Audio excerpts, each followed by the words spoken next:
candles are meant to bring warmth, light, and comfort. But history shows us that sometimes wax and wick were used for something far darker. This is the story of candles turned into weapons, of arsonists foiled by their own scented flames, and of one smuggler who tried to pass off explosives as holy light.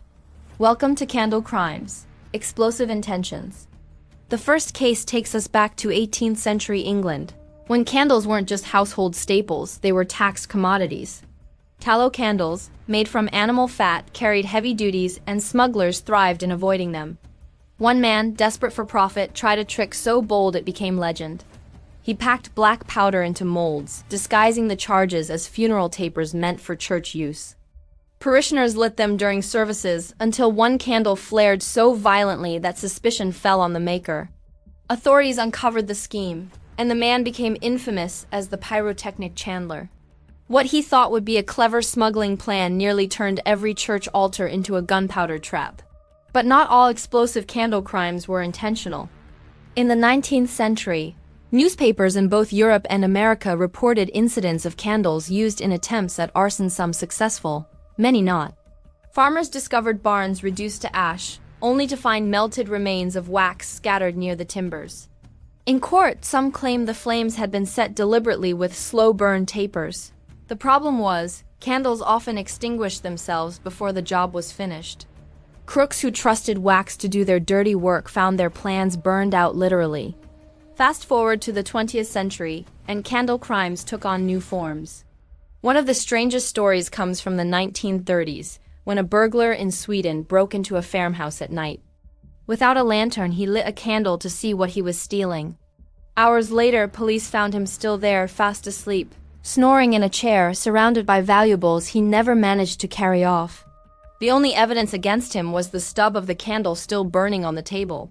His statement to the court? He said the flickering light felt too cozy to leave. But not all candle-related crimes ended with a laugh. In Florida, 2018, police arrested a man who tried to burn down his ex-girlfriend's home using a scented candle.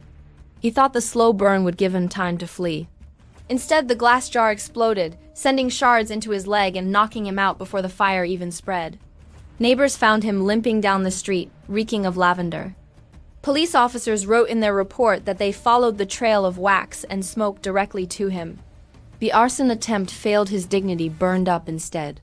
There are dozens of other cases tucked into court records and local news, where candles became tools of crime, used as delayed timers, makeshift bombs, or alibis that never quite held up under questioning. The theme is always the same. A flickering flame meant for peace was turned toward destruction, and usually it turned on its master. So what do we learn from these stories? That no matter how innocent it may seem, a candle carries power. In the right hands, it offers warmth and remembrance. In the wrong hands, it becomes a weapon, an accomplice, even a ticking time bomb.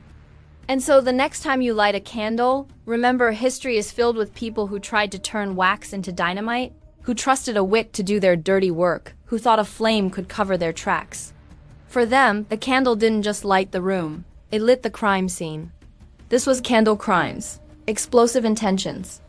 And if you enjoyed this dive into the darker, stranger side of wax and wick, subscribe to Tilted Wick for more true, twisted, and unbelievable stories from the world of candles.